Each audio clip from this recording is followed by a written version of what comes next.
स्वागत करते हैं श्री किरण रिजिजू, माननीय केंद्रीय गृह राज्य मंत्री, और सदगुरु का स्वागत करें हमारे अतिथियों का।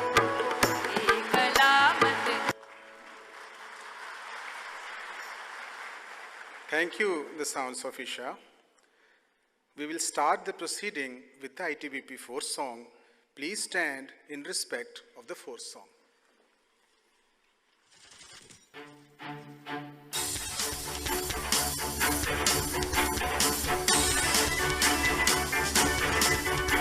हम सरहद के सेनानी, हम सच्चे हिंदुस्तानी,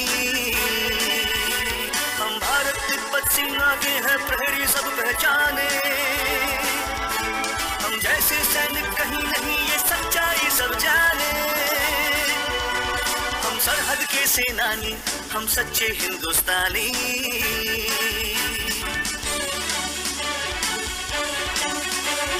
शौर्य हमारी शान है, दृढ़ता है पहचान। भारत माता के लिए हो जाते कुर्बान। कर्म निष्ठा के पथ पथ पर मिटने को ठानी।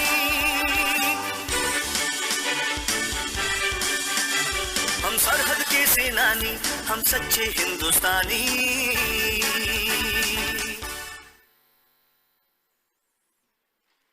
मेरा आग्रह श्री आर.के. पचनंदा, महानिदेशक ITBP से कि सदगुरु को प्लांटर भेंट कर उनका स्वागत करें।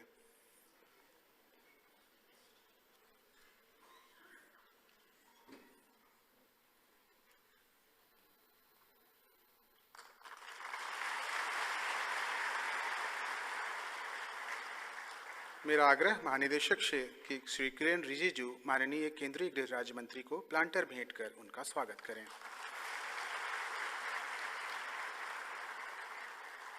Thank you, sir. We are honored that Sadhguru is with us today. Sadhguru is a yogi, mystic, and a visionary. Sadhguru has been conferred the Padma Vibhushan by the Government of India in 2017, the highest amongst the annual civilian awards accorded for exceptional and distinguished service. 3 decades ago, Sadhguru founded Isha Foundation, a non-profit human service organization with human well-being as its core commitment. सदगुरु देश और विदेशों में भी सम्मानित आध्यात्मिक शिक्षक और पथ प्रदर्शक हैं। वे स्वयं एक जाने माने माउंटेनियर और ट्रैकर हैं और एडवेंचर स्पोर्ट्स में उनकी गहरी दिलचस्पी है।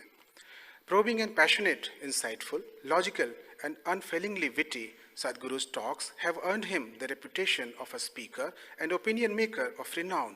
With his astute and incisive grasp of current issues and world affairs, as well as his unerring scientific approach to this question of human well-being, he has been a primary speaker at the United Nations World Headquarters and Indian Economic Summit, to name a few.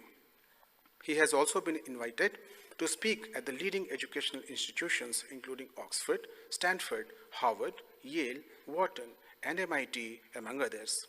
Sadhguru recently started a historic nationwide rally for rivers campaign for revitalization of India's fast depleting rivers. With a celebratory engagement with life on all levels, Sadhguru's areas of active involvement encompass fields of diverse as architecture and visual design, poetry and painting, ecology and horticulture, sports, music, and aviation. Ladies and gentlemen, we are now presenting to you a film on Sadhguru and Isha Foundation. आइए देखते हैं सदगुरु और Isha foundation पर आधारित यह विशेष film. In the next half hour, you're going to meet a man who has a devoted following across India and indeed around the world. While yoga and meditation are at the core of his teachings to promote individual growth, the work of the foundation covers conservation, education and health. And you'll find him astonishingly pragmatic on a range of very modern-day problems. Let's meet Sadhguru. For the very first time in the history of humanity, we have the necessary resource, we have the necessary capability, we have the necessary technology to address every human problem on the planet. Even 25 years ago, we couldn't have dreamt of it. But the only thing that is missing is consciousness. Today, the spotlight is on a project called Green Hands in India. We started a mass campaign and 6 years I spent planting trees in people's heads. That's the most difficult terrain, believe me. And now in the last 6 years, we've been transplanting it and that's happening much more easily.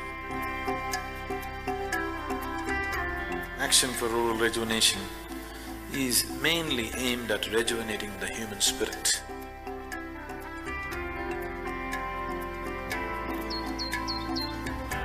English and computer skills are very essential to make these children come out of the hopeless economic and social pit they are in. If you could first tell our viewers, what is the idea behind it? Initiative, insight, which is more specific towards entrepreneurs. Whatever the nature of your business, ultimately, it is all about human well-being. Isha Foundation, a non-religious, non-profit public service organisation headquartered in southern India. Sadhguru has established Isha Institute of Inner Sciences in North America as a space for inner transformation and complete well-being. Surrounded by the serene forests of the Cumberland Plateau, Isha Institute attracts visitors from around the world for its unique programs and special events. We've engineered the outside world in so many ways, but we've done nothing about this one. If you want to know well-being, in is the only way out. This is what I want to teach you too. That is, you can be completely intoxicated without any drug, just on life. This is a shift from wine to divine. How can you love one and hate the other when the same divine exists in all? Spiritual process is not about looking up or looking down, it is about turning inward. See, the only thing that I'm really good at is just this. I can just make the air around me just crackle with energy.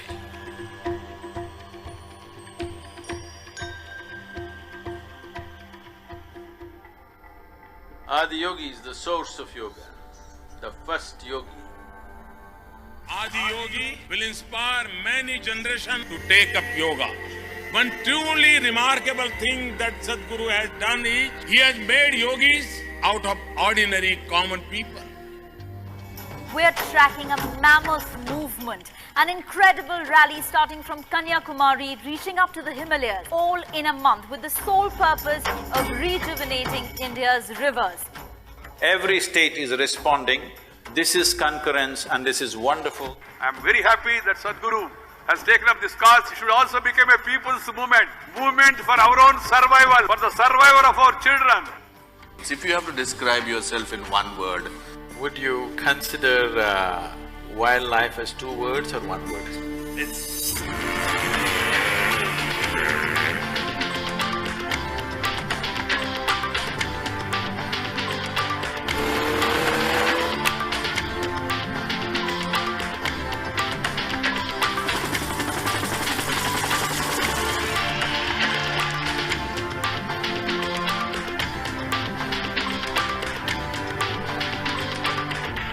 President Pranab Mukherjee felicitating his Sadhguru for all his spiritual contribution.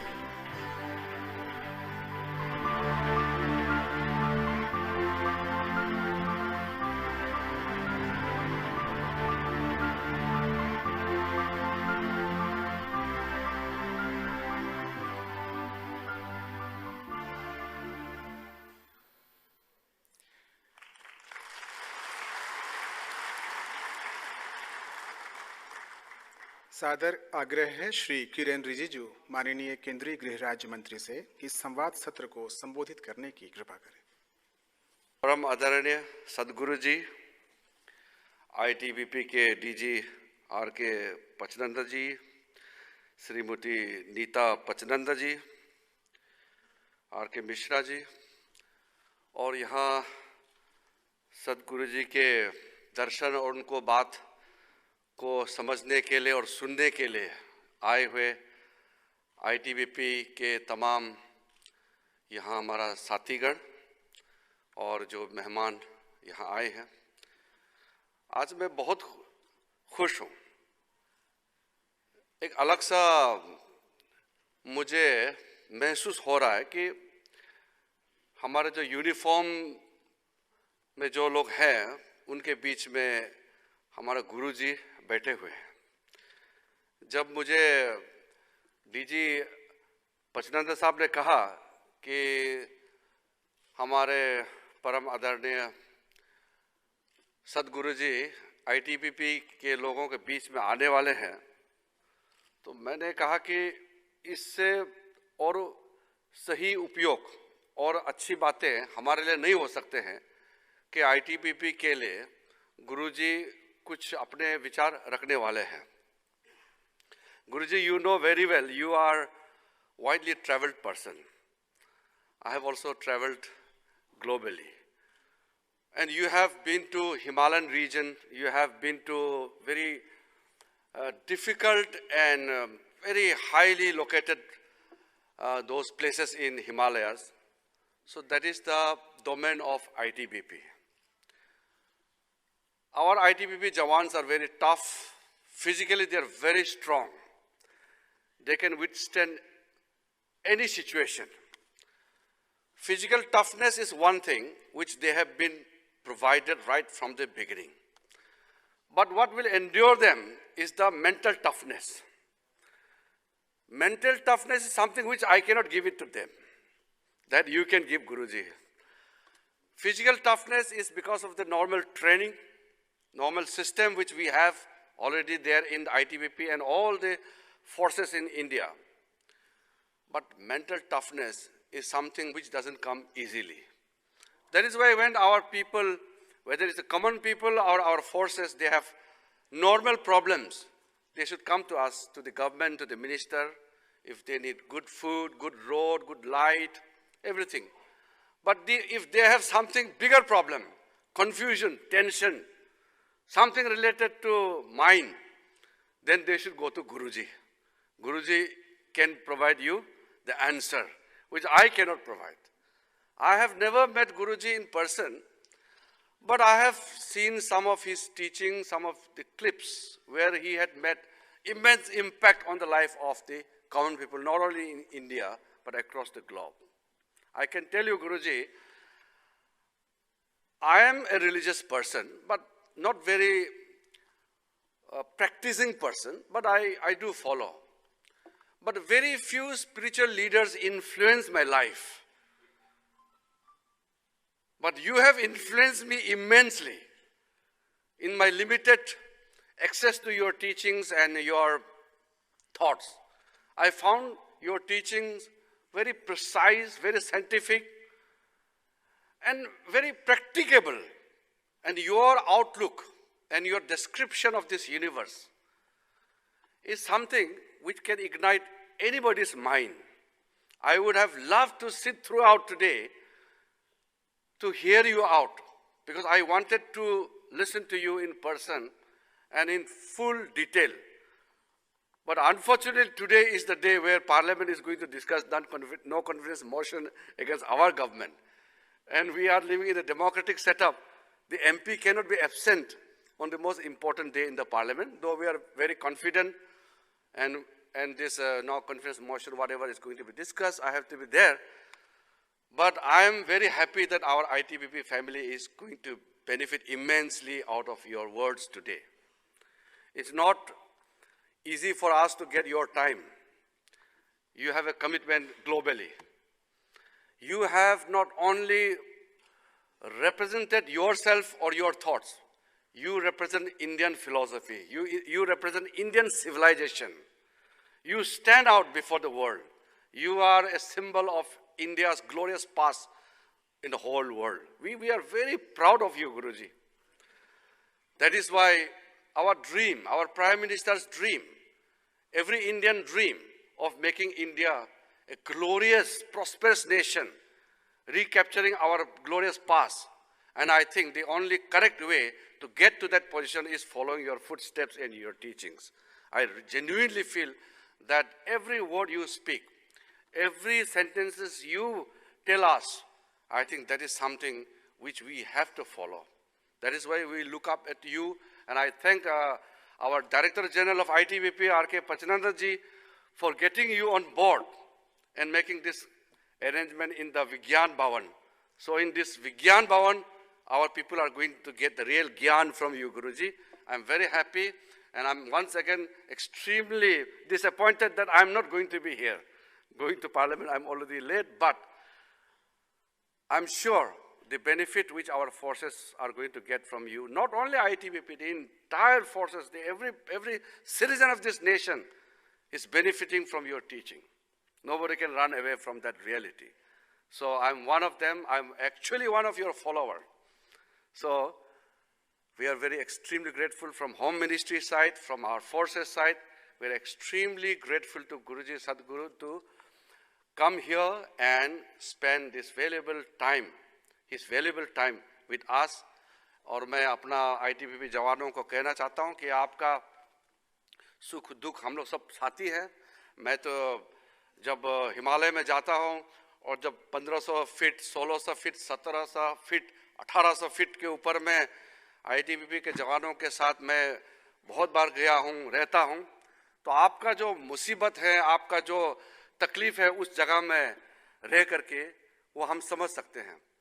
Normally यहाँ पे दिल्ली वगैरह में तो हम आराम से अपना ज़िंदगी हम व्यतीत करते हैं, लेकिन उस 1700-1800 फीट के ऊपर में लगातार महीने भर, 5 महीने, 6 महीने बाहर के दुनिया से दूर, परिवार से दूर रहना ये आसान नहीं है। उसके लिए सद्गुरु जी का जो ज्ञान है, उनका जो विचार है, ये बहुत काम आने वाला है। इसलिए मैं आपको बधाई देता हूँ और हमारा जो डीजी साहब है, पचनानी साहब है, उनको खास करके मैं बधाई देता हूँ कि आपने बहुत अच्छा कार्यक्रम रखा। और क्योंकि मुझे संसद जाना है तो मैं माफ़ी चाहता हूँ कि आपके बीच में मैं नहीं रहूँगा, लेकिन आपका जो ये बहुत इम्पोर्टेंट, बहुत ही महत्वपूर्ण समय है, आप इसको अच्छा से ध्यान से गुरुजी की बातों को सुनिए और उससे आपका ज़िंदगी में जो भी फ़ायदा ला सकते हैं उसको आप अपनाइए। आप सबको मैं बहुत बहुत धन्यवाद और ख़ास करके गुरुजी को मैं बहुत बहुत धन्यवाद। जय हिंद।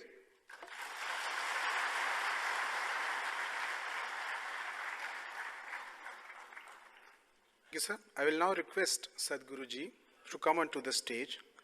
कृपया करताल ध्वनि से सद्गुरु जी का स्वागत करें।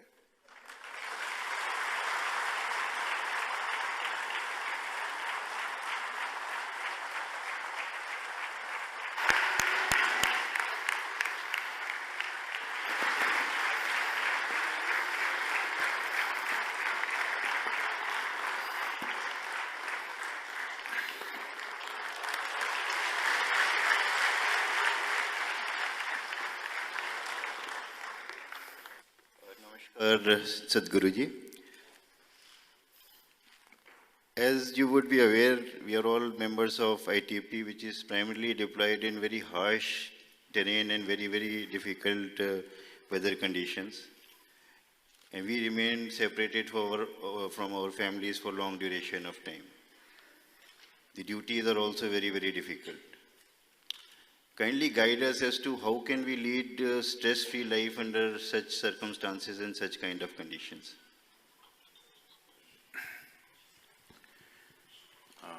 Namaskaram to everyone.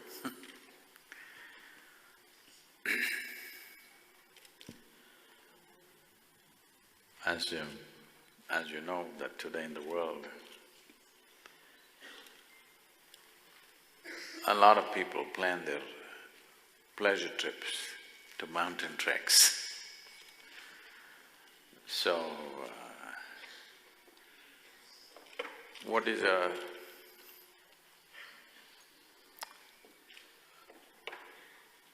considered a harsh duty, somebody thinks is pleasure. Only thing is they don't have to be there the whole year, that is their thing, they're there by choice. So I'm not trying to belittle the forces, what they go through. To be in any fighting force itself, one needs to have a deep sense of sacrifice because we all stick out in some way, but the forces are sticking their lives out, which is not a small thing. And when we talk about stress, there are various levels of stress, physical stress, mental stress.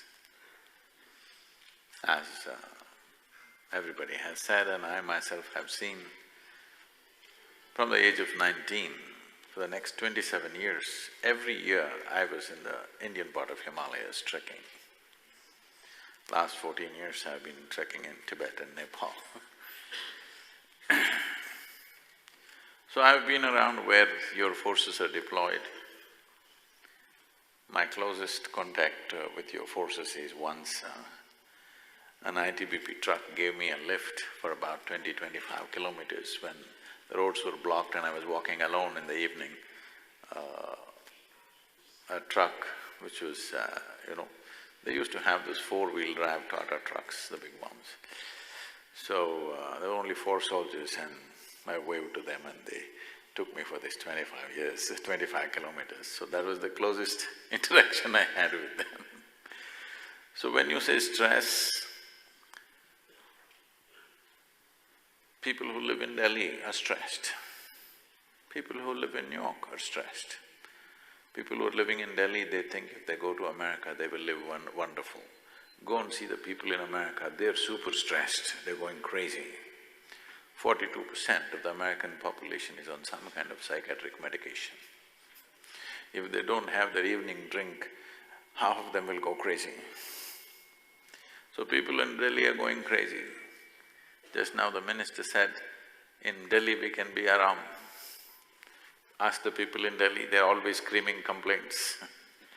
So essentially, stress is not caused by the situations in which we live. Stress is our inability to manage our own system. When your thought, your emotion, your body, your chemistry doesn't take instructions from you, you become stressful. Now the important thing is to understand that this is a very sophisticated machine. What you call as human mechanism is the most sophisticated machine on the planet, isn't it? Highest level of technology. When you're handling something of such high performance, everything else we have created, whether it's a computer or a spacecraft or anything, all has come out of this machine, isn't it? Yes. So this is a mother machine for all that. So this is the most sophisticated machine. I'm asking you, have you read the user's manual? Have you? Read the user's manual. That's the only problem human beings have. They do not know their system well enough. They do not know how subtle it is and what all it can do. If only your thought and your emotion took instructions from you, would you be joyful or stressful? This is there in all levels of life. Every other life recognizes this. I don't know if it's… you okay if I tell you a little story? Yeah, please. See, I learned this very young. When I was 10, 11 years of age, I spent a lot of time in the forests of southern India, alone by myself, 3 days, 4 days, as long as my bread lasted. Just 2 loaves of bread and I'm gone. As long as my bread lasts, I just wander around in the jungle, no torch, no watch either. I got my first watch only after I passed my 10th standard. That is how the standards were those days. So, no watch, no torch, no any kind of equipment. But I noticed that every other creature is able to manage, and why is me struggling? As I observed, I understood that there is a certain way you can keep your chemistry. Even now I can do this. I can just go in the forest, a wild cobra or something, I can just pick it up like this, he will just come without any disturbance. I think they showed one picture of me holding a king cobra. Well, if king cobra bites you, you have somewhere between 20 to 40 minutes to live. Okay. I'm not holding him by his head, I'm just holding him like this. because he's sensing your chemistry. If you show any sense of anxiety, he will immediately go for you. If he doesn't see anything, he treats you like he treats the land. Later on when I went into the jungles and survived for weeks on end by myself, people wondered how I survived. I drank a lot of honey, they never understood this. I put a plastic tube into the hives and just drank when the hive was full of bees.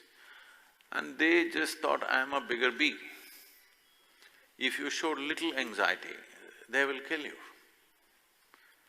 So there is a way of managing our system.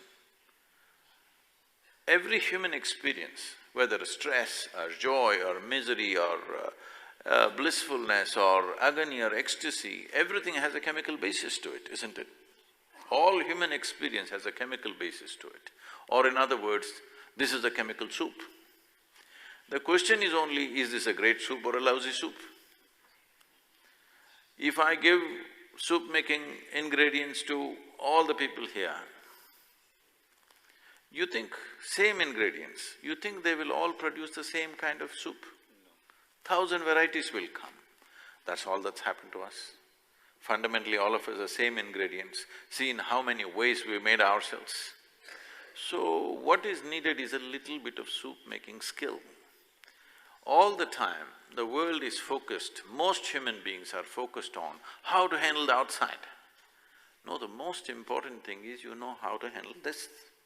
If you know how to handle this, outside is just a play. Very effortlessly you can handle. Right now, everything, in every situation, you yourself are an issue, especially for a fighting force. It's very important, you are never the issue, isn't it? There are issues outside, dangerous issues outside, which need to be dealt with. But if you become an issue in that, your own anxiety, fear and something else comes up in that, now your ability to perform what you need to perform is terribly impaired, isn't it? So it's very important that in the forces, I would request that your chief is here, that you bring some dimension of inner management, something that people know how to manage their interiority, not just being tough. Tough is needed. For the kind of job that you're involved in, being tough is needed, but being balanced is even more important. Whatever talents you have, whatever capabilities you have, all will go waste if you don't have balance. Only one who is perfectly balanced can use everything he or she has to the fullest extent. Otherwise, you may have many things, if you don't have balance, it'll all spill all over the place, your talent. It doesn't produce any result. So, stress is not a consequence of situations. Stress is a consequence of our inability to handle ourselves. We must equip ourselves in that direction.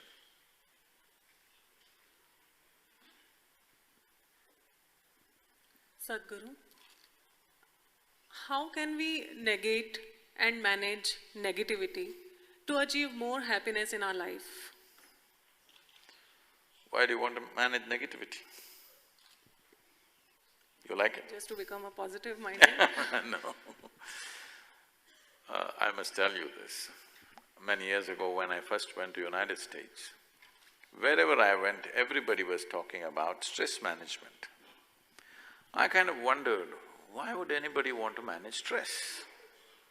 Because in my understanding, we manage whatever is precious to us, our family, our business, our wealth, our money, whatever is precious to us, why would you want to manage stress? It took me a while to understand, people have made a conclusion that stress is a part of their life. Stress or negativity or whatever you want to call it is not a part of your life, you're making it up, isn't it? So, your negativity, where is the manufacturing unit? No, where is the manufacturing unit? Where does it come from? From yourself. You just have to shut down that factory. Why do you want to manage a factory that you don't want? If you're producing something that you don't want, why are you trying to manage it? What you want, you must manage, isn't it? So, oh, is it that simple? Will it go away? The thing is this, no positivity comes, no negativity comes from within you. Only thoughts come. Yes? Thoughts come from what? From whatever you have seen today, from whatever you have experienced in your life. Based on variety of inputs that have gone into you, thoughts are getting generated. Now you want to defeat a particular thought, you want to fight it. I know you're a soldier, but there are certain things you cannot fight because they don't exist. How to fight something that you don't exist? Can I tell you a joke? Hello? Yes. This happened to an Indian man who went to California, of course as a technology person. Then he started playing in the stock market, and in 1996, I think, he made a huge amount of money. He had a windfall, hundreds of millions of dollars he made.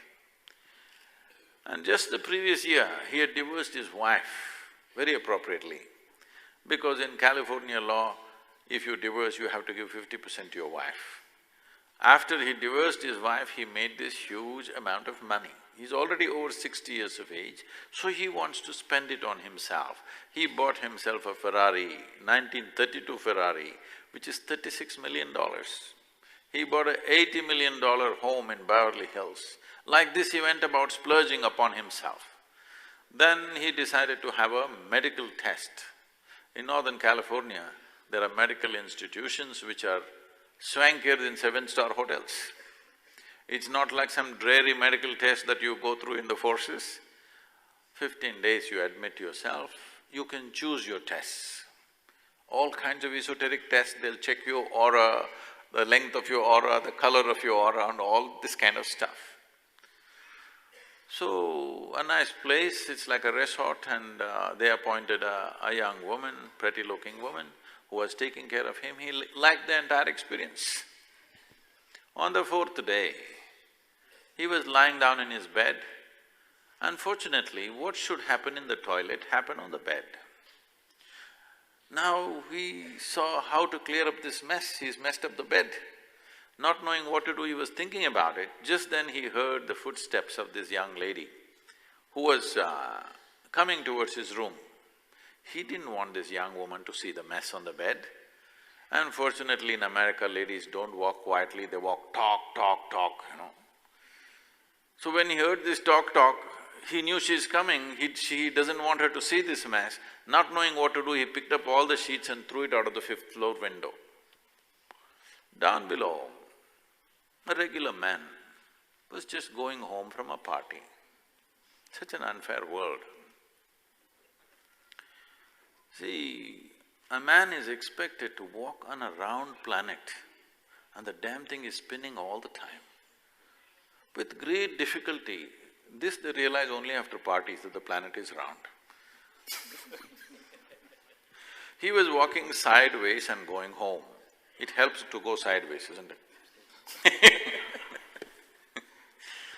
He was walking sideways and going home. Just then the sheets came and covered him.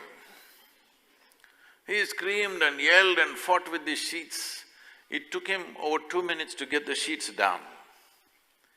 By then the security came rushing and they asked, "What's all the commotion about?" He was standing there dazed, looking at these white sheets on the ground. He said, "It looks like I've beaten the shit out of a ghost." So these are ghosts that you create and then you fight. If you enjoy the fight, fight for some time. But you must know these ghosts are your creation. And the ghosts that you create, if you win over them, then you're really lost, isn't it? So there is no need to fight negativity, you just have to understand it's you who is creating it. If there is a little distance between you and your thought process, is it true that you're not the thought, isn't it? It's your thought. Is this your little finger? This is not this, yours. It's your finger, it's not you, isn't it? Similarly, it's your thought, it's not you. So, What is you and what is yours, if there's a little space, these things are finished in one shot. So we can give you a simple process, it's called Isha Kriya, it's available on any phone, you can download an app and just do it. This will be wonderful for the forces because the physical demands, I'm saying, the physical demands that are there on a person when you're in the mountains. Every year, I've been there for more than 40 years, in some mountains all the time. Now in August, I'm going to Tilicho Lake in Nepal. Yeah, about 17,400 feet, I think. So every time I go to the mountains, my body creaks, tough, muscles hurt, knees hurt, bad toilets or no toilets, all this, then I think, oh, I've done enough mountains, this is it. This year I'm closing it. But within 3 months, again I'm planning the next trip because in spite of all the physical stress that happens to you, there is something that you cannot do without out there. I'm sure when they're there, they're cursing it, you send them back home, they want to go back to the mountains. But the important thing is when there is such a physical stress on the body, when you're stretching your body beyond limits, having a little distance between you and the body, between you and the mind is of tremendous importance. We can give you a simple method called Isha Kriya, with which you create a distance between you and your body, between you and your mind. Suddenly you see, you're able to do things with your body and mind like you never imagined possible. You don't have to fight you don't have to encourage positivity, fight negativity, no such thing. Being realistic is very important. Maybe the situation is negative, you better see the negativity, especially being a soldier. You cannot be very positive. You must see what is there. You must be always expecting the worst. If you are expecting the best all the time, somebody will give you the worst, isn't it?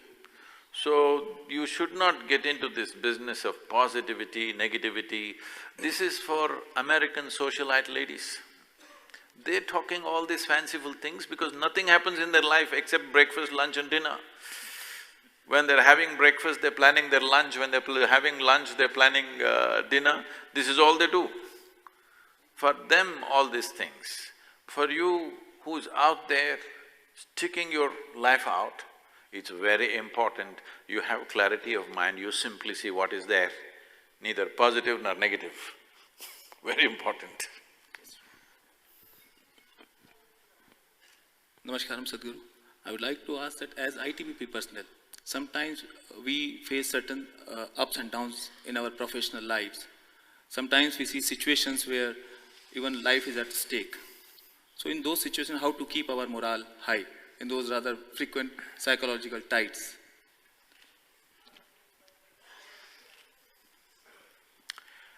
See, human mind is a complex, very complex structure. We are who we are on this planet. As human beings, we are dominating this planet compared to every other creature only because of our intelligence, not because of our strength, isn't it? You have seen with great difficulty when you're walking up the mountain, those mountain goats ran up at 10 times your speed. Just a goat, yes or no, in any kind of terrain. So, physical strength is not our forte, we have an intelligence. But this intelligence is useful to you only if it works for you. When it works against you, initially you call it stress, then you call it misery, then you call it psychological disorder, then you declare this is total madness. All that's happened is, your intelligence has turned against you, isn't it? So it's extremely important for anybody, not just for a soldier, and particularly for a soldier, as you said, because you're sticking your life out. But even for a man who's driving on the street right now, if his intelligence doesn't work for him, he could also die, isn't it?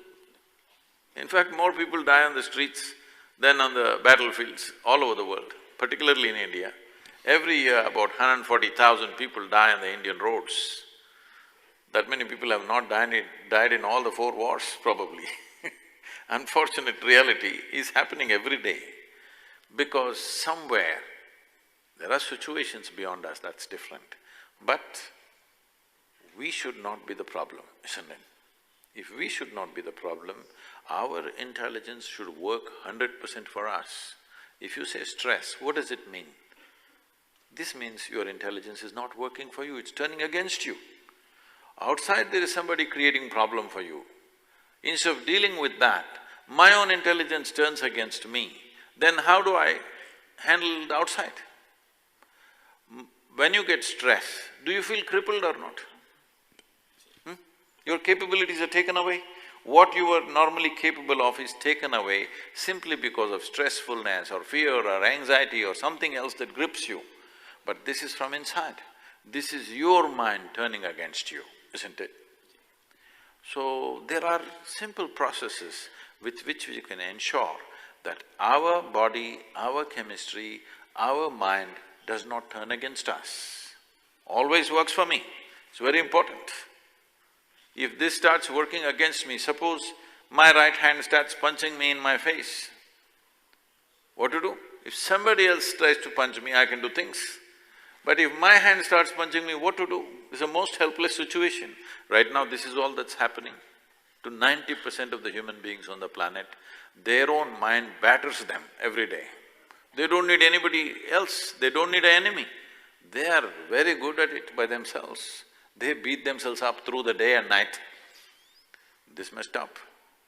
Human potential and human genius can open up only when your intelligence never works against you, it always works for you. This is very important. Some harnessing is missing, isn't it? As I said, people don't bother to read the user's manual of such a complex machine, and they want to do it somehow. When it works accidentally, sometimes it works, sometimes it doesn't.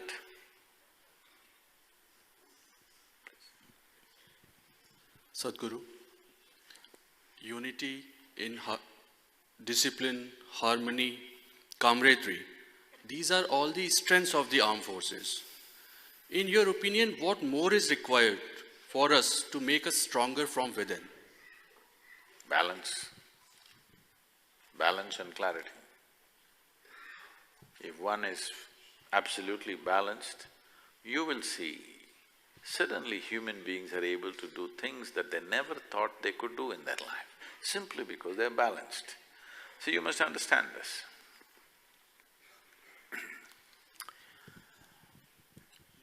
Your own internal issues, how much energy it's consuming every day if you look at this. Just to tell you from my own experience, see, for almost 25 years of my life, I, on an average, slept between 2.5 to 3 hours a day. So over 20 hours a day, I was active. These days, getting little lazy and sleeping 4.5 hours a day. Why I'm telling you this is, sleep is maintenance time for the body. So any machine you have, let's say you have an automobile, once in a month, if you have to down the machine for maintenance, 1 day in 30 days, it's all right. But 15 days in a month, if it's down for maintenance, this is a nuisance machine, better to get a mule, isn't it? So right now, in 24 hours, if 8–10 hours is maintenance time for anybody, any body, it's a nuisance machine, isn't it? Why is this happening?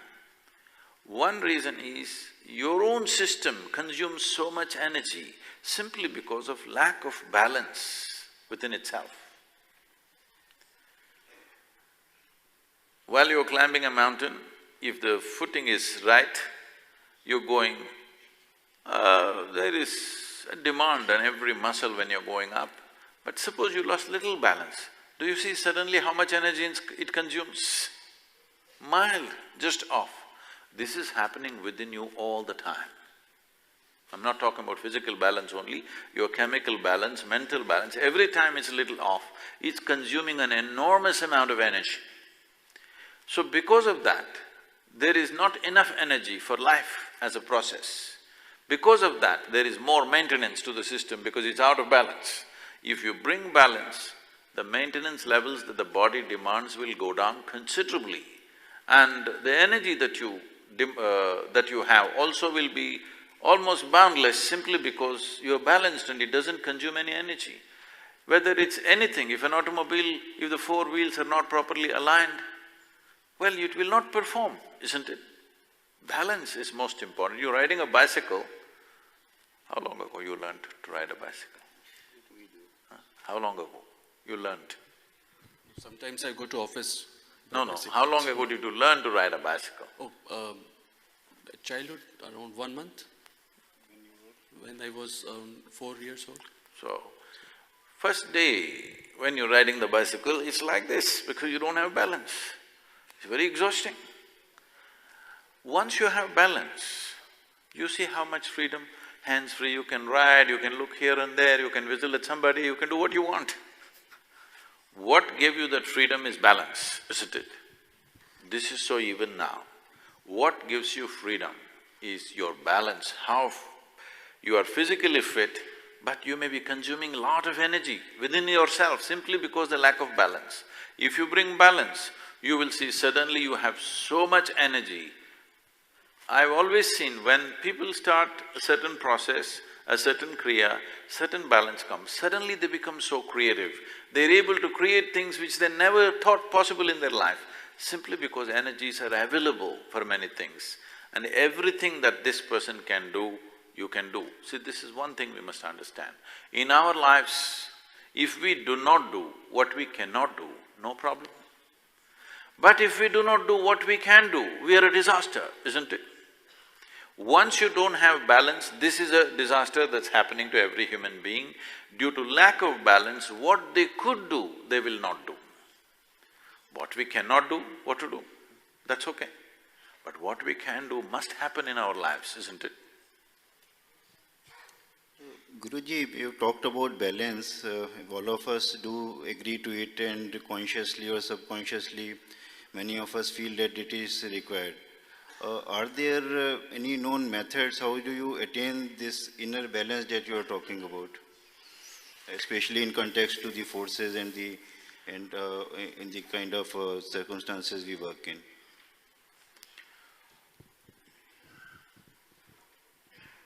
For the forces particularly, we have structured a program of what is called as Upayoga as a preparatory step. It is part of a larger system called Angamardana. Angamardana literally means to kill the limbs. Killing the limbs means, if you have prepared your body in a certain way, you don't know whether you have limbs or not, it's that comfortable. Somebody is dead means what? You don't feel their presence, isn't it? So, your limbs are in such a state that you don't feel them. Just imagine going up the mountain, if you couldn't feel your limbs, what a fantastic thing it would be. Or in other words, to master the limbs in such a way that they are in a certain state. One is of physical strength, another dimension is of balance. For this, there's a combination of things, a system of Upayoga, along with what is called as Isha Kriya. This is something you can anybody can download on their phone. It's guided, initially you do it guided for some time, afterwards you can just do it anywhere, anytime. Initially you practice like a proper practice for 12 minutes a day or once or twice a day. Rest, after that you can do it just anywhere, 1 minute you're standing somewhere, you can do it, sitting somewhere, you can do it. It will bring balance. See, the lack of balance is not because of the nature of life. Lack of balance is because of the way we're holding our life, the way we understand and hold our life. This is the lack of balance. But life itself is absolutely balanced, otherwise it wouldn't happen. Just to tell you how balanced it is, just look at this. Inhalation, exhalation, inhalation, exhalation, inhalation, exhalation. Next inhalation did not happen, poof, this man is gone. See how fragile it is. There must be tremendous sense of balance to balance life that is so important for me, on such a simple thing. Just the breath going in, going out. If it goes out and it did not go back, it's finished. That fragile it is. At the same time, how sturdy it is, how many things a man can do. It is absolutely balanced. It is on this balance that the life is happening. You have to get in tune with your life. You are naturally balanced. Balance is not something that you have to create. It is there in the process of life. Imbalance is happening only because of your thought and emotion. If you get closer to your life process rather than to your thought process, you will be naturally balanced.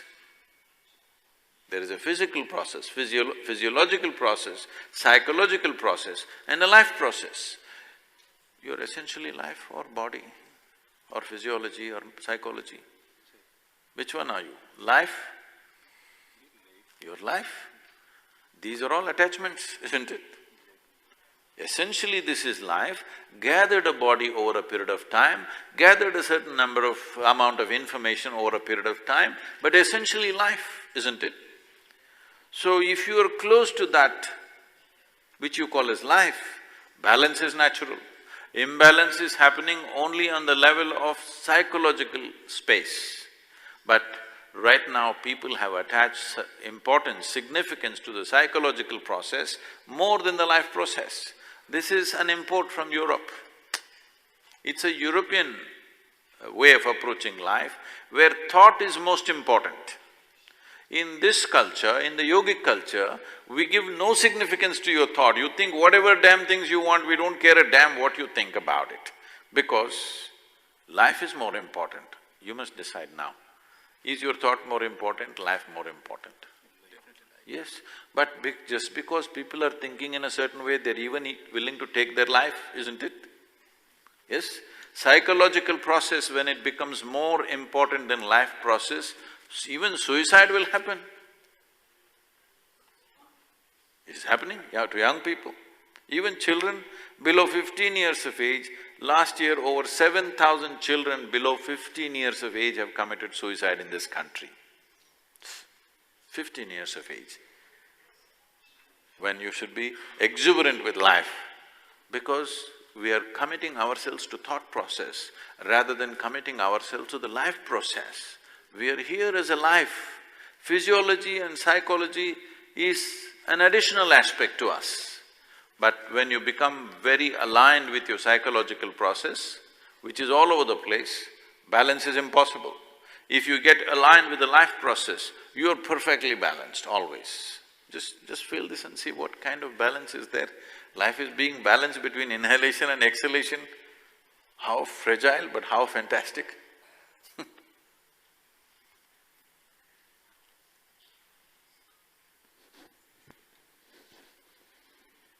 Sadhguru, I have one question related to children. As you mentioned that due to this advancement of technology, we are now surrounded with n number of gadgets and various technologies, smartphones, tabs, internet, social media. And we have been witnessing that our young generation, particularly kids, are now getting addicted to these gadgets. So what in your opinion should we do to lead them towards a healthier and more creative life and habits? See, this is the first generation who is looking at these gadgets, so they are a little excited about it. I think the best thing parents can do is, if they expose the children sufficiently to nature, to forests, mountains, rivers, if they expose them sufficiently to nature, these things will not be a problem. See, technology is a tremendous enabler, but we are treating that also as a crippling factor. How many things we can do simply because of technology, isn't it? See, because you're a soldier, I'm saying this. Phone is like a gun. At one time, if you have to kill the enemy, you had to go close to him. Now you can do long distance. Phone is just that. To talk to somebody, you had to get close to somebody. Now you can talk to them no matter where they are. So all technology, this is what it did. What we can already do, it enabled us to do it better. That's technology, isn't it? Why is that a problem? That's not the problem. Technology is not the problem. Compulsive behavior is the problem. So this compulsiveness, whether it is towards addicted to the mother or father, or addicted to whatever else, or to a gadget, it's not any different. Fundamentally, it is compulsiveness. If you are compulsive, if a child is compulsive towards the mother, people say it's natural. It is not natural. The child has been brought up in an unhealthy way.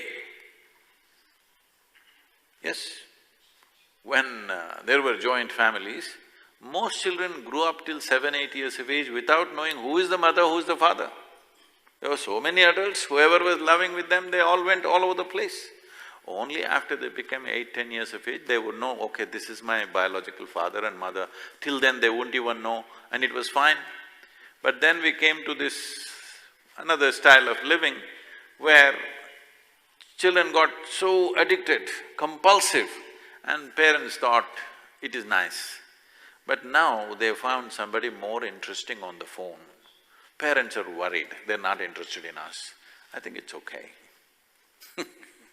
It's just that we have to work on the compulsiveness, not on the gadget. Gadget is not the problem. Whether it comes to eating or drinking or doing anything, people are compulsive. If compulsiveness goes, technology is a fantastic tool, isn't it? Especially for soldiers. I think Indian forces must have much more technology so that there's less risk and less all this. We don't have to stick human beings out every time if there is technology.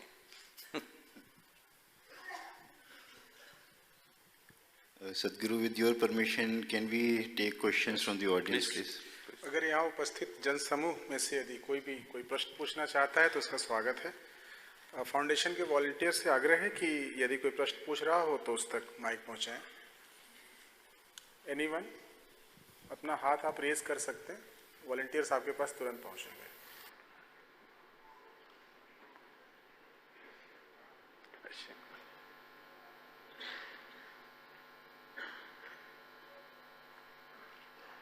Sadhguru, namaskar. Sadhguru, I have seen the term inner engineering. Hold it little close, yeah. The microphone. Mic को थोड़ा नजदीक लाके बोले। Sadhguru, I have seen the term inner engineering on your website. What does it mean and how can it be fruitful for us in our lives? Please, that's fine, please sit. See, engineering.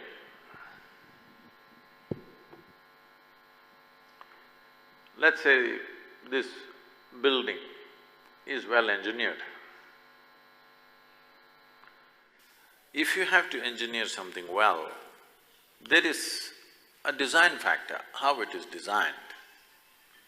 And there is a material factor, what kind of materials are used, and who fixes the material, in which way. All this determines whether this building is well engineered or not. In our experience, sitting in the building, well-engineered building or a well-engineered car means what? It functions the way we want it to function. This means it's well-engineered. It does not function the way we want it, then we say this is badly engineered, isn't it? So when it comes to yourself, design is fantastic, you can't question the design of creation, it's too fantastic. But what kind of material are you putting in? This entire body is constructed from the food that you eat, isn't it? Fortunately, it is so capable, whatever nonsense you put, still it manages. But do you want to just manage or do you want to function at your highest level? This is a question.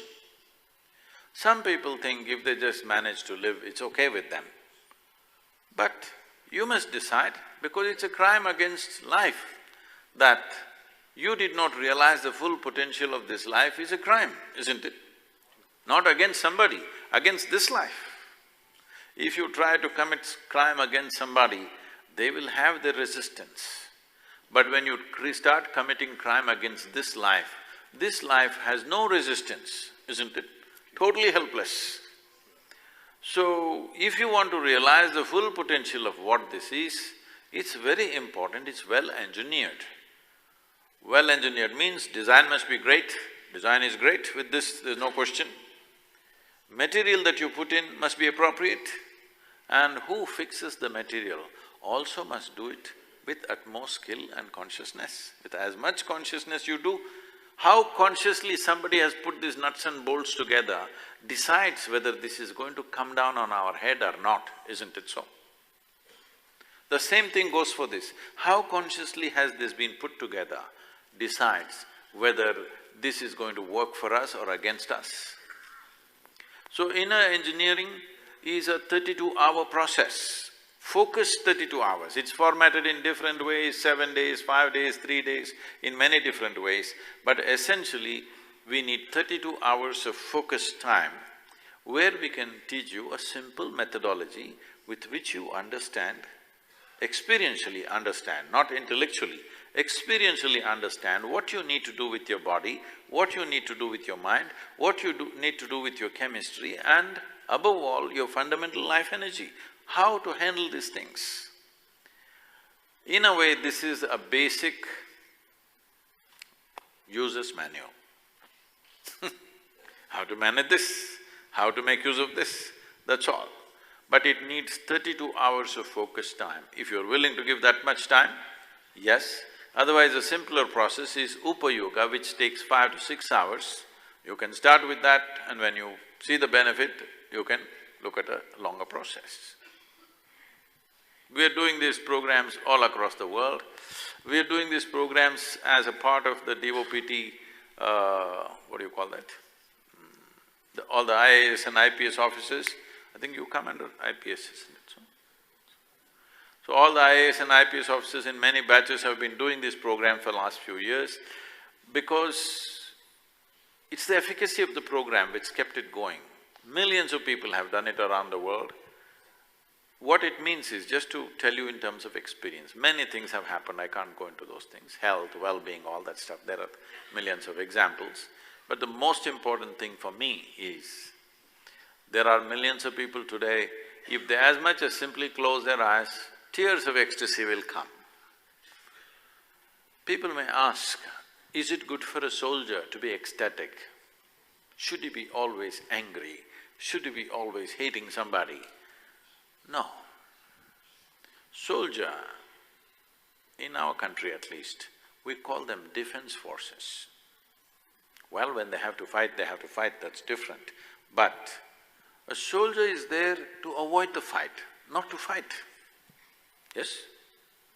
The soldier's role for the country is to see a fight doesn't happen. An effective soldiering means there should be no fight in the next 100 years.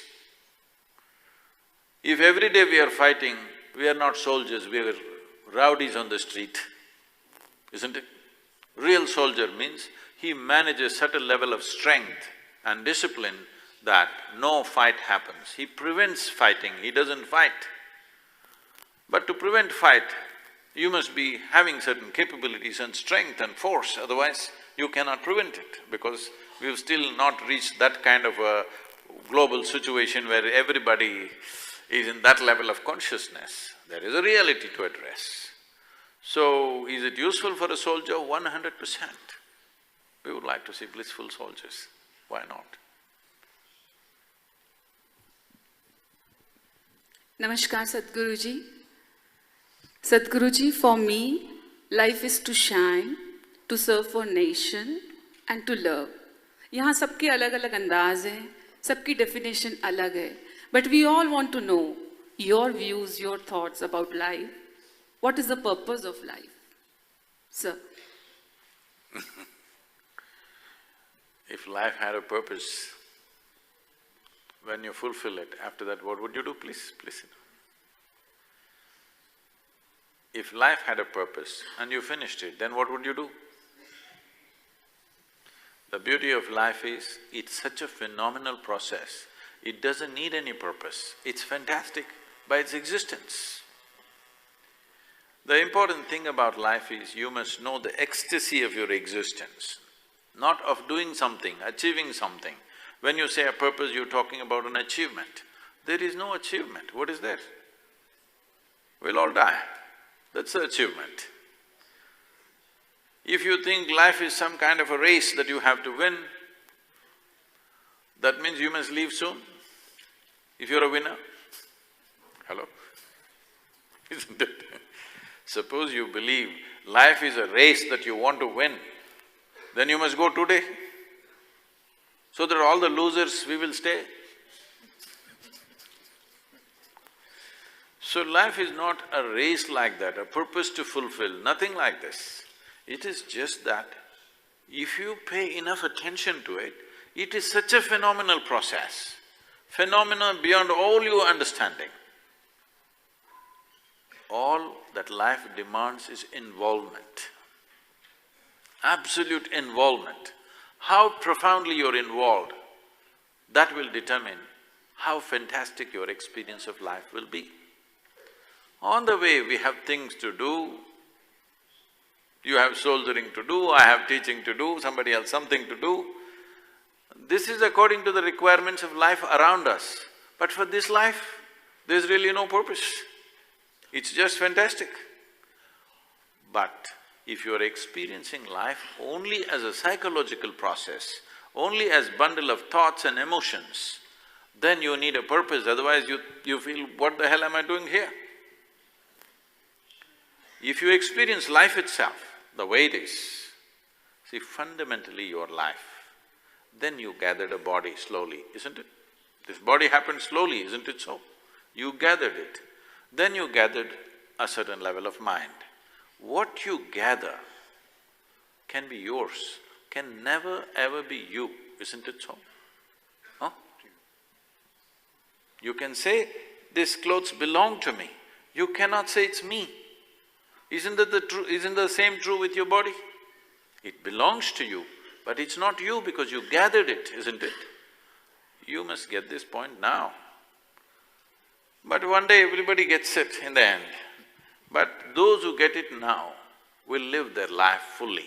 Living life fully does not mean doing anything in particular, it is just that your ability to experience life needs to be enhanced.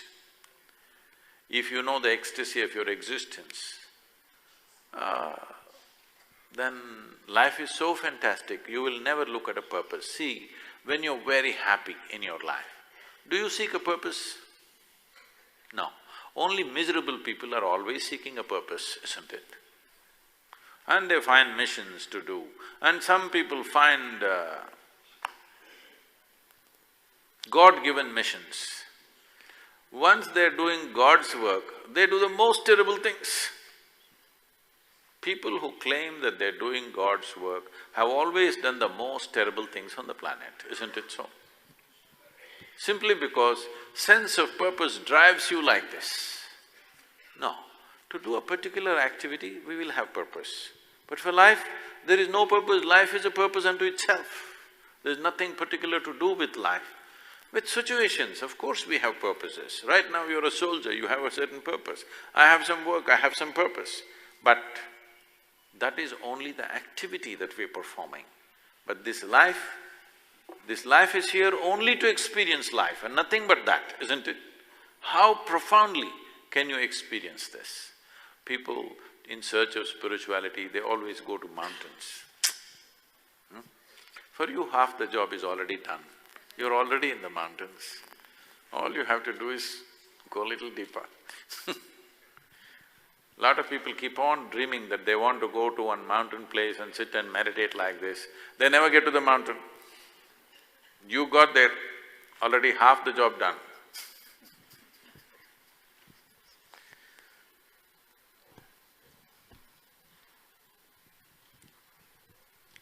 Sadhguruji, kindly Yes.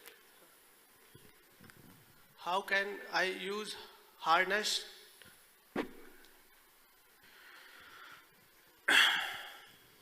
When we say hardship, life can be only physically hard. Mentally hard happens because of you. But physically hard can happen because of terrain, because of situations, because of variety of things. So physical hardship may involve some pain. So physical hardship, people who go through physical hardship always come out stronger. Is that so? Always. Your very training is a fact. Probably a training to be a soldier is harder than fighting a battle. Except for the risk involved, in terms of hardship, training looks like purposeless hardship, always. This is true for a soldier, this is true for a yogi. Early in the morning, 4 o'clock, get up and do yoga. Mind will ask, you idiot, why are you up? Everybody is sleeping. Yes, even for the yogi this problem is there. Mind will ask, you idiot, what are you getting up at 4 o'clock in the morning and what are you doing? Everybody is sleeping, they wake up and drink coffee at 7 o'clock. What are you doing? But because you put your body voluntarily through that hardship, it gets you to a place where nobody else can get, isn't it? So hardship is a… physical hardship is a tremendous possibility because you can… the nature of human body is such that only with use it gets better. If you do it willingly, hardship will be joyful. If you do it unwillingly, it's a most terrible thing. So the question is only of willingness and unwillingness. As I said in the very beginning, that was not to make a joke out of your terrain realities in which you live. What do you think is hard duty? If you want to give a punishment, probably in the forces, put him at 20,000 altitude. But people who go mountaineering and other things, climbing to 20,000, they think it's fantastic, isn't it? So what is the difference? The difference is only mindset. Somebody is doing it willingly, somebody thinks they're being forced to do it. That's all the difference is. So this is all life is. Wherever we are, anything we're doing, any given moment of our life, if we do it willingly, it's like heaven. If we do it unwillingly, it's our hell, isn't it? Anything, just anything. Do you like gulab jamun? No, I'm asking this officer. You like gulab jamun? So right now I'm going to get lot of gulab jamuns and I'm going to put it in your mouth, more and more and more gulab jamuns. That can become the worst experience of your life, isn't it? When you want to eat gulab jamun, you take it in your hands willingly and you ate it, it was so nice. When you don't want it, if somebody forces it down your throat, it's terrible. So the difference is only in willingness and unwillingness. This is the fundamental thing that every human being has to do. So right now, whatever we do, maybe if I had a choice, I would do something else, but right now I'm doing this, let's say whatever I'm doing. If you do it willingly, even that thing that you don't like becomes a wonderful process. If you do it unwillingly, then you will see it becomes a terrible process. But I don't like this, why should I do it willingly? Okay, see, if your choice is to suffer, please do it. If you don't like it, you don't do it tomorrow. But today when you're doing it, you do it willingly. If you do it willingly, even that thing that you think you do not like, even that becomes a great pleasure and becomes a process of growth for you. So definitely physical hardship can be used in a big way to bring balance and well-being to yourself. Psychological hardships are entirely your making. Nobody else is doing that to you. Only you can do that to you, isn't it? To stop that, you… as I said, this Isha Kriya is something all of you should do, because this will give you distance, little distance. Little distance will completely change the way you look at things. It's like this, you see the traffic jam. Traffic is jammed, you're stuck in it. Everybody is cursing each other and getting angry, and in Delhi also they kill each other. Traffic jams, people kill each other, you know. Suppose you're flying in an airplane or a helicopter and look down, traffic jam looks really nice, you know. Have you ever noticed this? It looks quite nice, simply because there's a little distance. The same thing with your body and your mind. If you create a little distance, when I say distance, you must understand this. Your body you gathered, your mind you gathered, it is possible to create a distance. If you create a little distance, suddenly the activity of the mind is a great entertainment.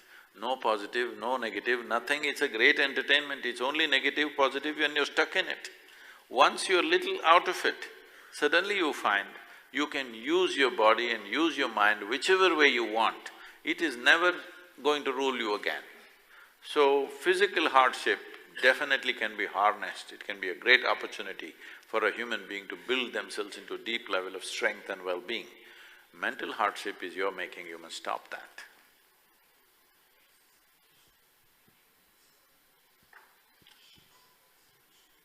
Please, some of the ladies are raising their hands.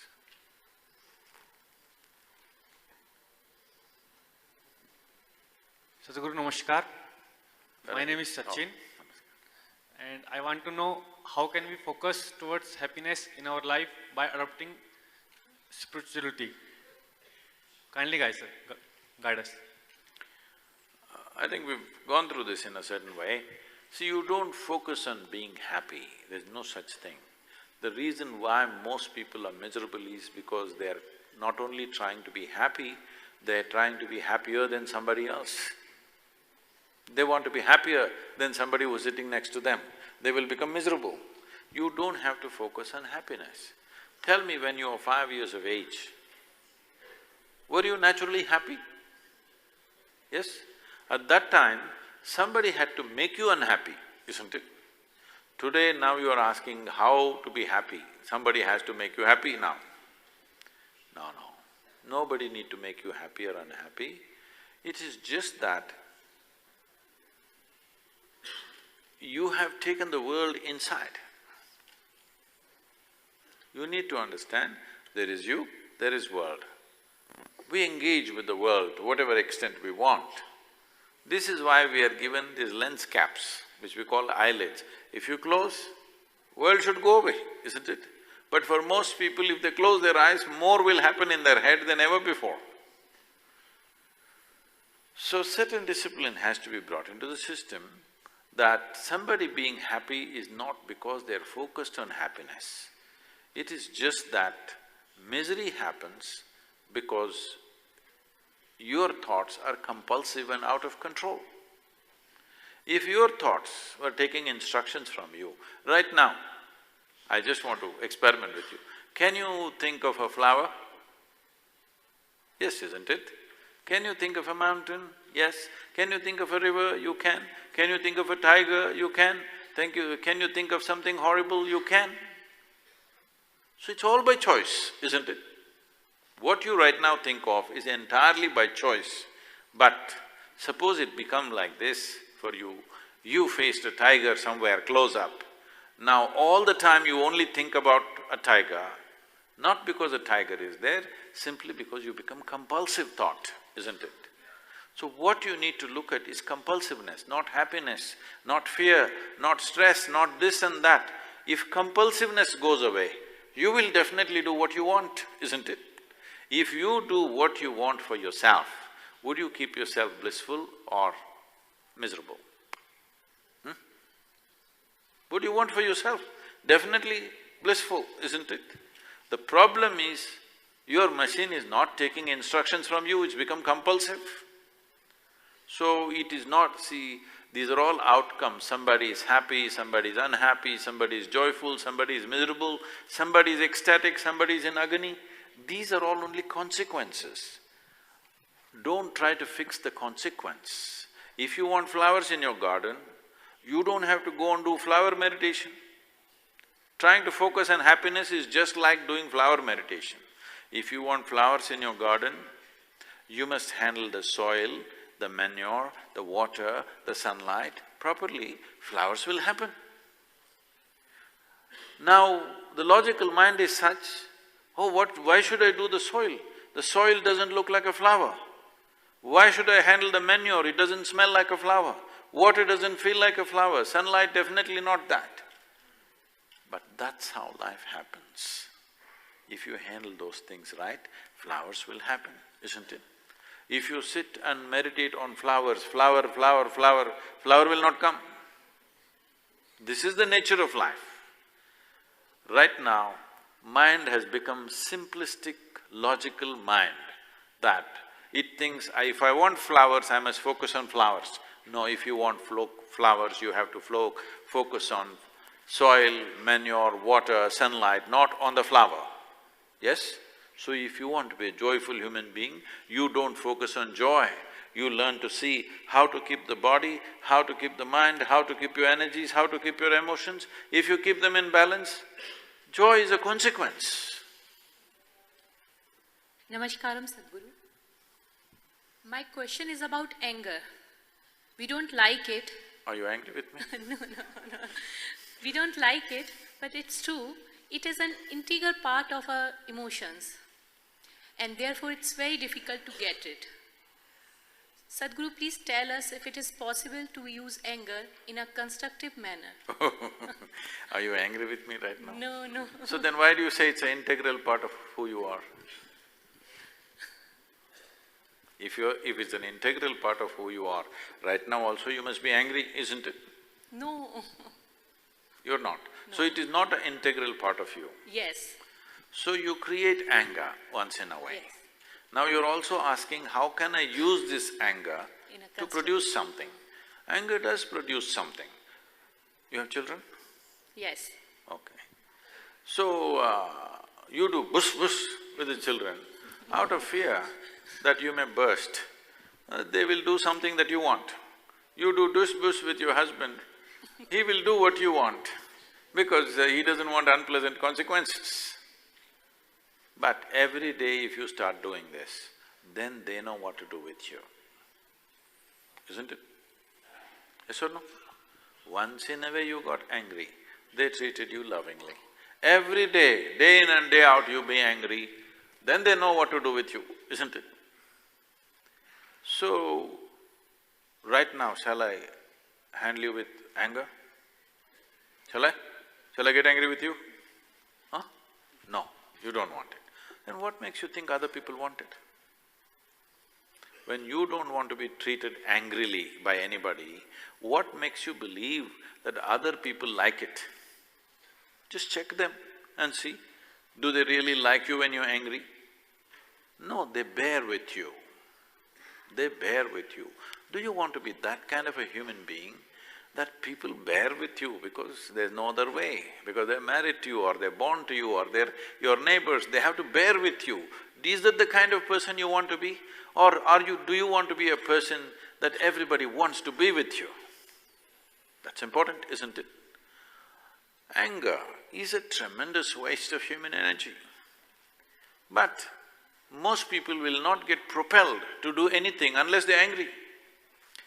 Because this is an evolutionary problem. You know, Charles Darwin told you, you were an amoeba and then this and pig and buffalo and this and that and then monkey and here you are.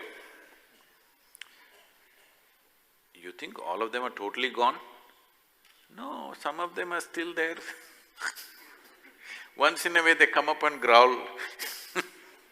Some of the creatures are not gone yet, they're still there in our genetic material because the DNA difference between a human being and a chimpanzee is only 1.23%. So obviously they're all there, isn't it?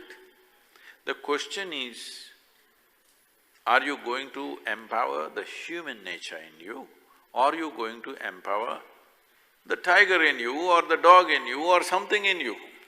This is the question. When you're angry, do you think straight? No. That means you're working towards a disaster, isn't it? Today we can chemically analyze you and show you that if we take your blood samples right now, if you're not angry, how your blood will be, blood chemistry will be, and 5 minutes you become very angry and then we check your blood samples, it clearly shows you're literally poisoning yourself, literally. Only thing is system works itself and works out the poison during the day and then you sleep and all that. But believe me, if you stay angry every day for let us say an hour in 24 hours, within 40 days' time you will go mentally crazy. No question about this. No question. 100% you will go. Nobody can sustain anger for more than a few minutes because it demands so much energy. Have you noticed how much energy it takes to be angry? Because of that, you are saved. But suppose you remain angry for 1 full hour intensely every day, within a month, month and a half, you're gone. Mentally you'll be broken. That's the kind of damage it's doing to you. How can you even say, can I use my anger to fix… Who are you thinking of? I know that poor man. No. It's very, very important. It's very, very important, especially mothers who have children. A child should never see what is anger in your home, do you understand? Never see what is anger, what is hatred, what is jealousy, these things they should not see. They must just grow, then they will blossom like flowers with fragrance. If you treat them with these kind of pesticides, anger is like pesticide. Immediate treatment, something happens. But tomorrow you get poisoned, everybody knows that now, isn't it? You spray a lot of pesticide on the food, immediately it's treated, infection gone, but tomorrow you yourself got poisoned. This is very clear to us now, isn't it? This is just like that. With anger, you can get something done immediately, but it's not worthwhile because long term, it destroys your life. This is anger, resentment, jealousy, these are poisons that you drink, but you expect somebody else to die. Life doesn't work like that. If you drink poison, you die, it's a very fair life.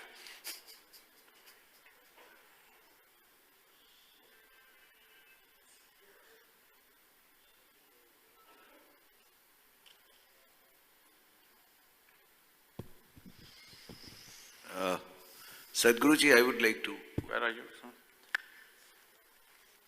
Oh, I'm sorry. Namaskar. I would like to ask one question. You just mentioned in your discourse that you sleep only for about 2.5 hours, if I'm not wrong.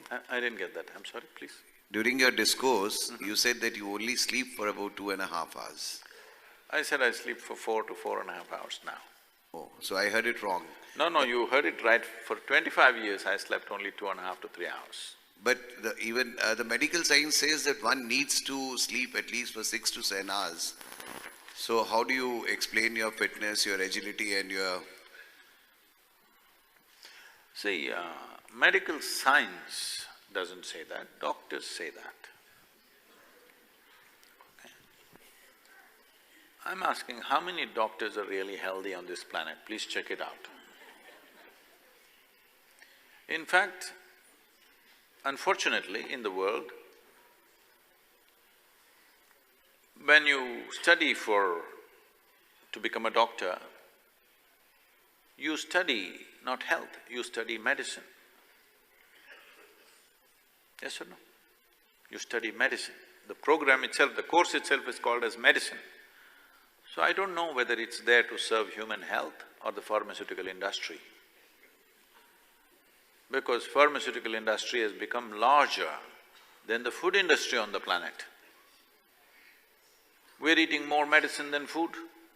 So obviously we are serving the pharmaceutical industry, isn't it? The entire system is created like that. Well, today a whole lot of people are talking about alternate systems of medicine. But coming to sleep and rest, see, what the body needs is rest, not sleep. Some sleep is needed to handle certain aspects of purification of the body, but what it needs is rest. To be restful means that your system is running easy. It's running easy. If you tune your automobile at a low RPM, the same machine lasts for a longer period of time because less stress on it. If it's running at a high RPM, it wears out soon, isn't it? If you… I'm speaking right now, so my pulse rate is somewhere around 56, 58 like this. But if I simply sit quietly, if my stomach is empty, I will settle down to 36. So this is very restful. This will not die of stress, it may die of exhaustion because I'm pushing myself like that, but it will not die of stress for sure. When there is lot of stress, that means the system is in an agitated state. The body wants to switch off for a longer period of time. If you… have you noticed this on a particular day, you are very happy, very happy. Do you see you need much less food and sleep on that day? Have you noticed this? That's all. If you are totally blissed out, you need very little food and very little sleep. This means what? In some way, misery means friction in the system, isn't it? More friction, more fixing needed, more maintenance needed, it's going down too often. If there is no friction, you will see slowly the amount of maintenance the body needs comes down quite dramatically. When… these days, I'm not that much there, but there was a time, 3 nights if I don't sleep, full day I'm active, night I'm active, doing work or sometimes driving or riding motorcycles. 3 days if I don't sleep, 4th day morning I'll still be fine. Not anymore if I can manage 1 night, but 2-3 nights. No, maybe 2 nights I can still manage. I can't go for 3 nights. After 2 nights, next day morning I will crash. But there was a time when 3 nights if I don't sleep, I will just be normal. Nobody will notice any difference in me, I will do everything properly. Because you're restful, your system is at ease. Everybody must keep their system at ease if they want to do many things. Otherwise, the body itself is consuming all the energy. What is the point? Activity should consume the energy, isn't it? Body itself is consuming the energy because of the way we're keeping it. Everything matters, the geometry of the body, how you keep it. See, the efficiency of any machine is essentially in its geometry. So in yoga, we spend a lifetime just learning how to hold your body, how to sit is a big thing. You can sit any way you want, but if you sit in different ways, it consumes different levels of energy. Right now, as you sit here in a restful pose, 20% of your energy is consumed by your brain. Of all the energy that's happening, see, brain is only this much, so such a big body, this consumes 80%, this small part consumes 20%. Now, how you keep this will determine how much energy, excess or limited, you consume. So most of the time I don't have a single thought on my mind, so I sleep less. And there is no such sleep quota. You should not deprive yourself of sleep, that is dangerous. But if body is well rested, it'll wake up, and that's great. So how much sleep you need should be determined by the day's activity, not by a prescription. On a particular day, you've been physically very stressed, so it demands more sleep. And another day it is less stressed, it demands less sleep. That's how it should be. There should be no prescription, you must sleep for 6 hours, 8 hours or whatever. And this is also because of the type of food they're eating. Largely these prescriptions come from Western countries, and the type of food they're eating will definitely make them very sleepy. You must understand this. All the carnivorous animals sleep much, much more than the herbivorous animals because they eat a full meat diet.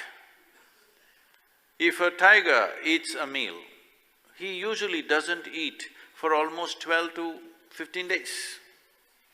And after he eats 2-3 days, he does nothing else except sleeping, because that's the nature of food he consumes. If a cobra eats a full meal, it won't eat for 2 weeks minimum, and all it does is sleep for the first 3-4 days. Before it moves, it's 3 days. Till then it doesn't move. Even the pygmies in the Central Africa, they eat raw meat.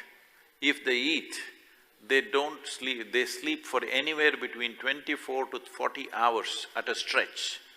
You cannot sleep that much simply because of the nature of food. If you just alter your food, how you're consuming your food, what quality of food you consume, you will see sleep quota will just come down dramatically. One reason why Western societies, particularly American society, is sleeping heavily is almost all the food that they eat is minimum 3 months old. This we call as tamas in India. In Ayurveda and Yoga, we call this tamas. Tamas means inertia. So if you consume food which is at a certain level of inertia, your body also becomes inert. It sleeps 8 hours, 10 hours. You eat fresh food and see, you will wake up early in the morning. Today night you just try this, you eat as much as you want, you eat a lot of fruit, live fruit, and go to bed, you will see you will wake up at least 1 or 2 hours early, simply because the freshness of the food.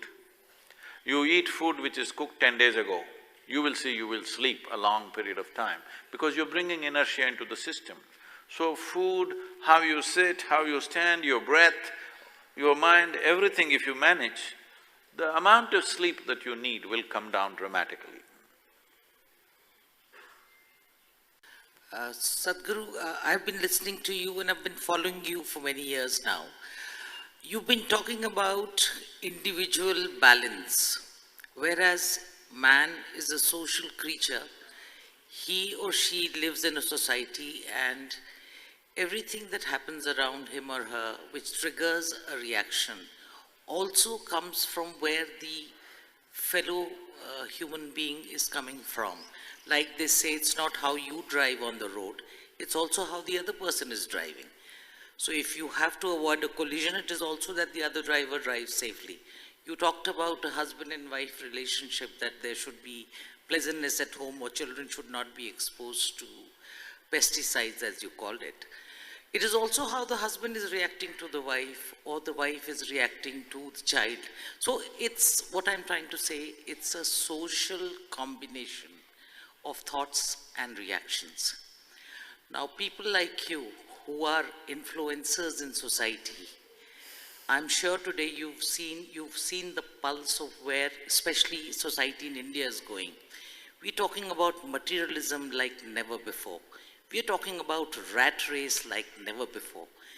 We are talking about acquiring materialism towards a destiny where all your life you're acquiring things to go out of life empty-handed.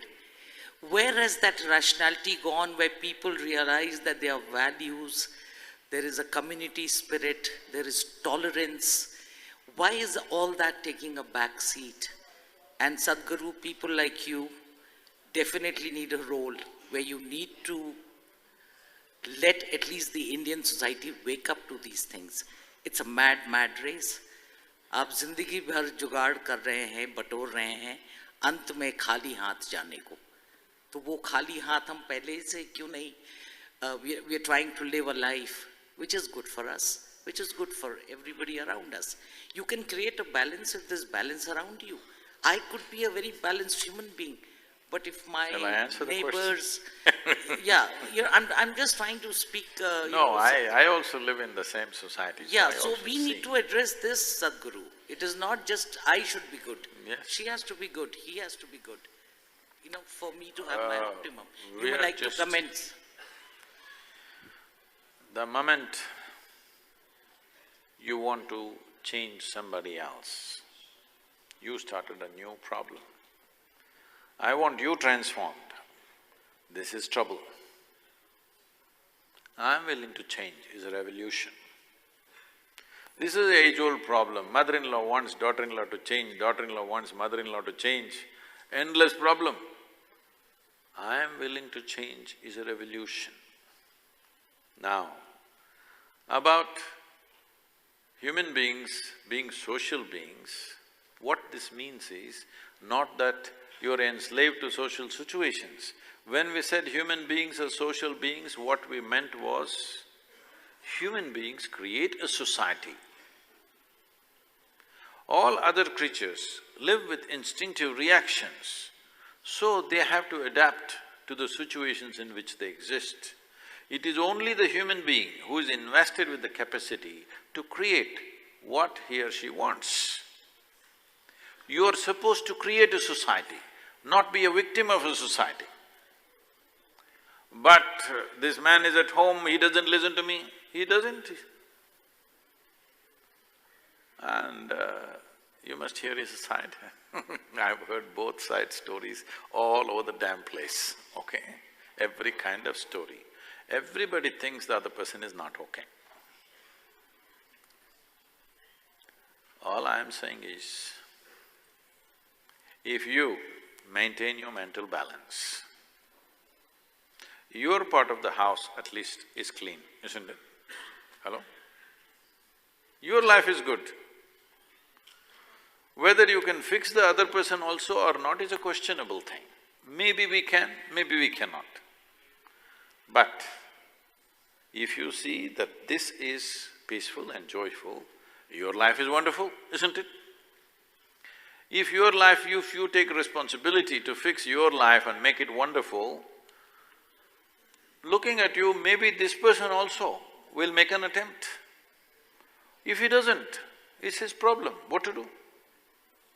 But believe me, human beings, when they see the possibility that there is a possibility to live well, they will also do it. But if they don't do it, what to do? That's how they are. But your first business is to make this life pleasant, because this is the life which is available to you entirely. That life and that life and that life is not available to you. It's only available to you some extent, isn't it? Other lives around you are not fully available to you. It doesn't matter you're married to them. It doesn't matter a child is born out of you, it is not fully available to you. You can only influence them by making them willing. You cannot say, I'm going to fix this life, nobody can fix this life. Only if this life is willing, then we can do something, isn't it?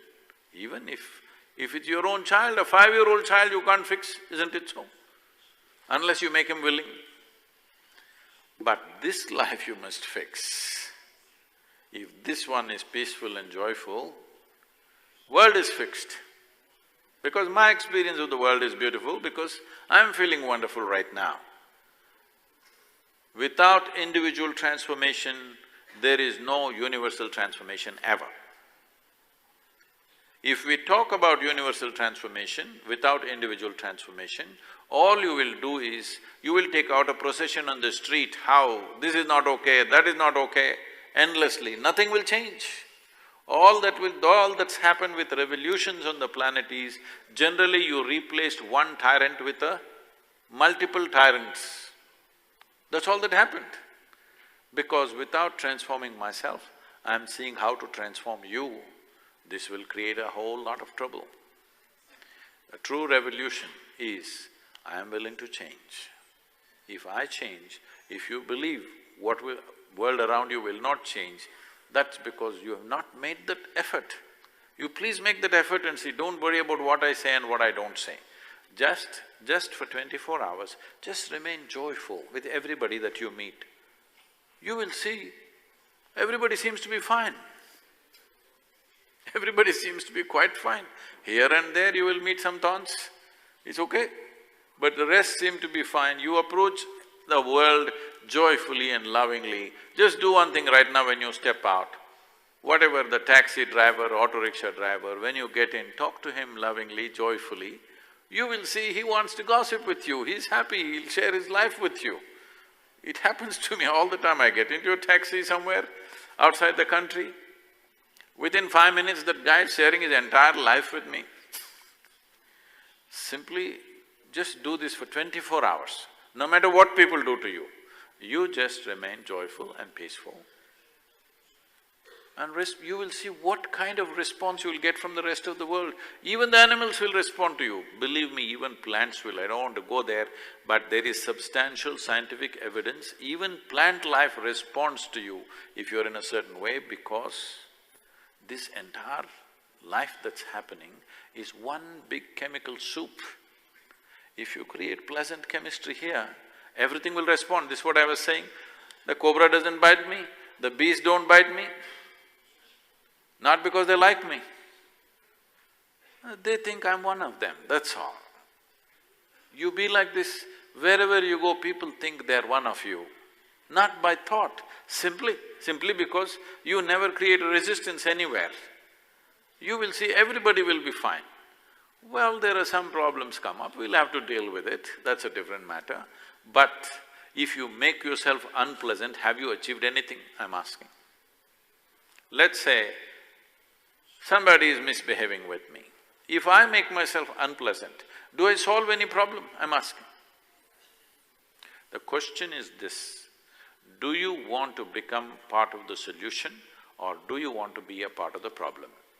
This is all the options you have when it comes to society, country and the world. This is all you have. Do you want to be a part of the solution or do you want to be a part of the problem? This is all the choice you have. You're not going to solve all the problems in the universe. But this one problem, 100% you can solve, isn't it? First solve this problem and then see how to be a part of the solution in whatever capacity you can be. When it comes to working with the world, not everybody here has the same capacity, isn't it? Different people have different abilities. Some will do this much, some will do that much, it doesn't matter. Everybody should be doing whatever they can do. When will they do this? Only when they are not an issue.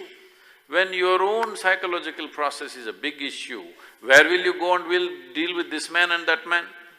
You will not, you're not even interested, isn't it? When I have my own issues, where will I go and address anybody's issues? I am not an issue anymore. That is why you can address other people and other situations. So when it comes to the social, national and global situations, this is all the choice you have. Be either a part of the problem or part of the solution. Even if you're part of the solution, it doesn't mean solution will come tomorrow morning. It's just that I'm part of the solution, that's all. It may move 1 inch, it may move all the way, we don't know, but we are moving towards solution as a larger entity. But as an individual, you should not be the problem. You should never be the source of problem in your life, at least. We are a problem. See, now we are sitting in such a big hall here. Before we came here, there must have been so many insects and snakes and worms and everybody who made a home. We just… extermination, isn't it? We are a problem, the very way we are existing itself. But do we want to be a part of the solution? That is the only question, isn't it? For being a part of the solution, the most important thing is, I am never the problem. In any given situation, I am not the problem. Make that happen. Guruji, in the end, while you conclude this conversation, would you like to leave a message for all the Himveers, all including those who are right now serving the border? We'll try to send the video across to them, just briefly. To every one of you who have dedicated your lives for the safety and security of this nation, I want you to understand that one thing, nation is deeply, deeply indebted to you. Whatever activity we are doing in our lives, whether it's business, politics, spirituality or anything that we are doing is only possible because of your service and sacrifice. Without that, none of these things will be happening. I want you to always remember that whatever hardships you're going through in your day-to-day life, I want you to know you are making all our lives. Please have the fulfillment of knowing that we are who we are doing what we are doing only because of all of you protecting the borders and taking care of this situation for us. So, I want you to live with that fulfillment, knowing that all our activities are based in your service and sacrifice. Thank you.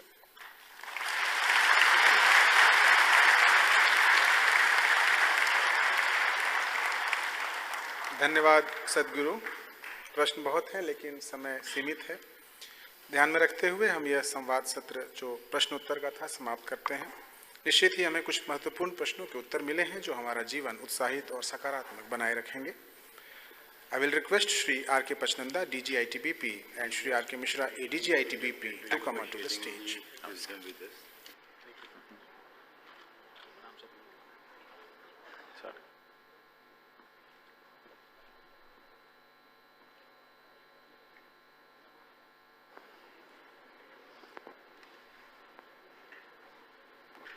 Guruji, it was brilliant, really. It's my privilege. Such facts of life you brought out so lucidly. I will request Shri R.K. Pachnanda, DG ITBP, to present a memento to Sadhguruji as a token of love and respect on behalf of entire ITBP.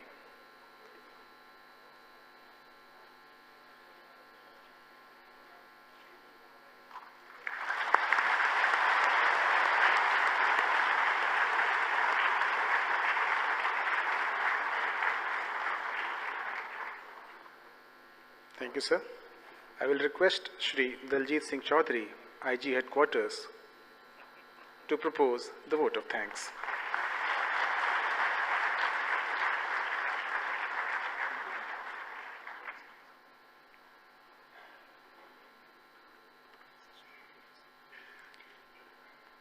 Very respected Sadhguruji, Shri R.K. Pachnanda, DG ITBP, Shrimati Neeta Pachnanda, President Hawa, Shri R.K. Mishra, ADG ITBP, all the senior officers, Himveers, ladies and gentlemen. We are grateful today to the respected Sadhguruji who has enlightened us today about the ecstasy of life and how to live it beautifully and meaningfully. We all feel inspired, and I'm sure everybody today present here must be taking away something with them to ponder over for his or her betterment and stressful life. The inspirational interaction will go a long way in motivating our troops who leave no stone unturned in delivering their services in the arduous terrains and inclement weather conditions. Our heartfelt thanks to Shri R.K. Pachnanda, DG ITBP, for personally organizing this program for the welfare of the troops, the subject which is closest to his heart. Sir, on behalf of the entire force, I would like to express our gratitude to you for the vision you have for the progress and development of the force. Our all thanks to Shri R.K. Mishra, ADG ITBP, for his valuable guidance in organizing this function. I would like to thank Isha Foundation and their volunteers for all the support. I also thank the organizing committees and Vigyan Bhavan officials who helped us in conducting this program. Thank you very much. Jai Hind.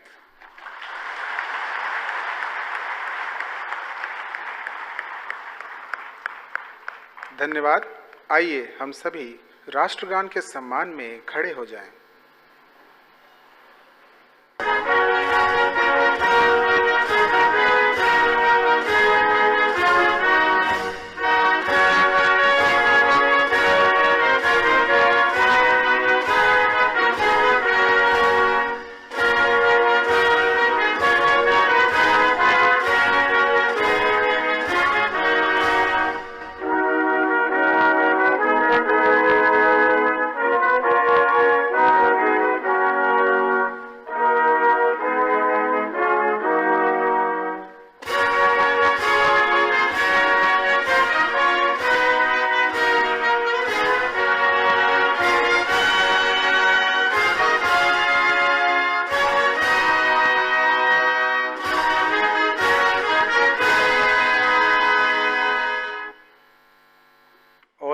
distinguished guests are requested to join us for the tea. Thank you. Jai Hind.